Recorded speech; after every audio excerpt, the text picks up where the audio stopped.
my first time meeting the great Mike Tyson. We're standing at the Hilton Hotel.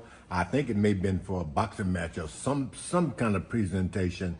Then I walk out of my hotel room and there's Mike Tyson coming down the hallway. And I charged him, "Hey, Mike!" And I hugged him, gave him a hug. "George Foreman, man, I'm so proud to meet you." He said, "Yeah, it's wonderful to meet you." And we shook hands and he went on about his way. And it hadn't been 2 hours later, he was coming out of his room at the same time. There I am coming out of mine just by coincidence. "Hey, Mike!" And I hugged him again. I was so happy to meet him. Then I guess it was that evening, I walked out of my hotel room and I could see Mike Tyson's door partly open as though he had peeped out looking around and went back in until I got to the elevator. It was like, I'm not hugging this guy again. That's my first meeting with Mike Tyson. Way back in the 70s, and at this day I had just found the good Lord, and I must have been about 28 years old. But I was able, as I was going into the ministry and everything, I shaved my mustache. I had no pride in that. And then I bought clippers. I was not willing to go back into the barbershop in those days and listen to what people had to talk about. I stayed out of there, so I bought some Sears clippers. And they had you could put on the lower level where you can cut your hair low on the side, and then on the top, you put it on and you could trim it on top without cutting much off.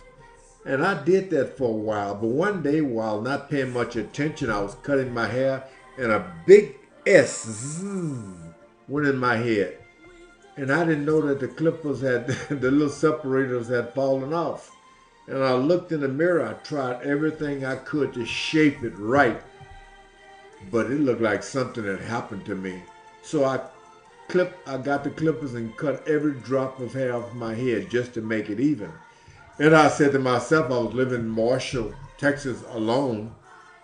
I had this little skull cap, the little beanie that you put on your head. I said, nobody will see it. I'll just wear it like this until it grows back. And at the same time, I was going daily to this ice cream store, again in Marshall, Texas. And there was this nice looking girl who would always give me a smile, a young lady at the ice cream shop when I'd buy ice cream. But one day I'd gotten there and one of the girls who helped her just bust out laughing. Boy, she burst out laughing. I kind of laughed again. Then I looked at the other girl that I kind of had my eye on. She just started sniggling. I said, what is wrong with them? And I looked up. I had forgot to put my skull cap on. There I was sitting there with a bald head. I never went back to that ice cream shop. I never did. But after a couple of days, I had to have a long talk with myself. I said, here you are, you got your big shoulders, and you got about more than $800 in the bank, and you got a nice car, a Cadillac car, and you ashamed of yourself for something like that? And I never wore hair again. I never did. Not because I thought it was nice looking, but the idea, I looked around and fumbled around in the mirror and I recaptured something that my mother loved about me, my face. She liked me. And I started to see myself and like myself again too. That's why I never wore hair again. I fell in love with me. And I never was ashamed of it. And I never grew hair again. Strange thing though, the last few years, I had this mind to get some dreadlocks.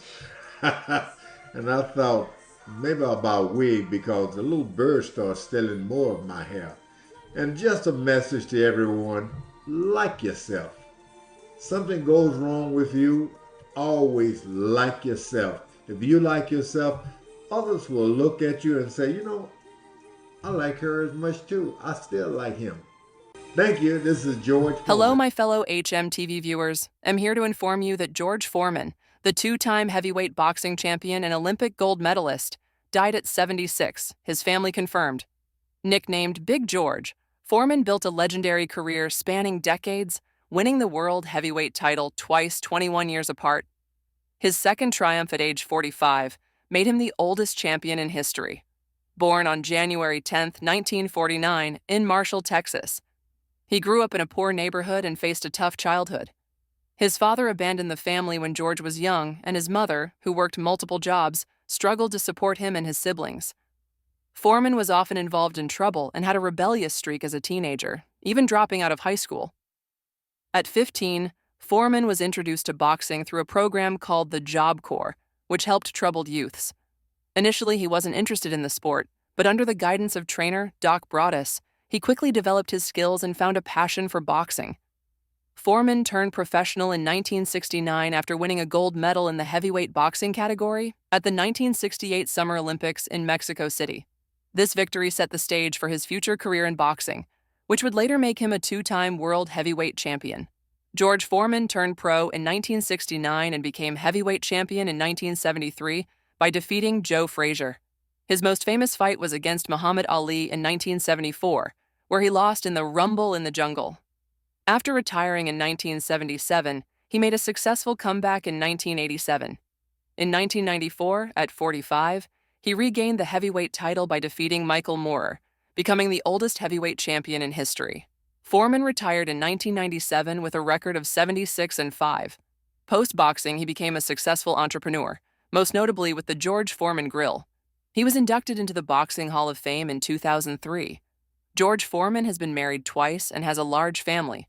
He has 12 children in total, including 5 sons, all of whom are named George Foreman. To avoid confusion, each of his sons goes by a different nickname, such as George Foreman Jr. or Big George. Foreman married his first wife, Adrienne Foreman, in 1971. They had 5 children together, including several sons who all carry his name. In 1985, Foreman married Mary Joan Martelli, with whom he had 7 children, including both sons and daughters.